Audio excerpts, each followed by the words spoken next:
Harga emas perhiasan mengalami kenaikan harga dan berdasarkan pantauan di salah satu toko emas di Pasar Kilometer 5 Palembang pada Senin 22 Juli 2019.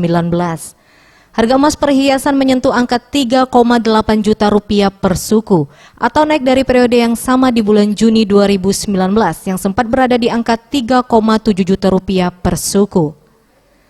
Tidak hanya emas perhiasan, harga logam mulia pun ikut mengalami kenaikan, telah menembus angka Rp700.000 per gramnya. Akibat tingginya harga emas perhiasan ini, masyarakat lebih cenderung menjual emas perhiasannya, bahkan mencapai 60% dari total transaksi. Itu logam 700 lebih lah. 700 lebih ya, Bu?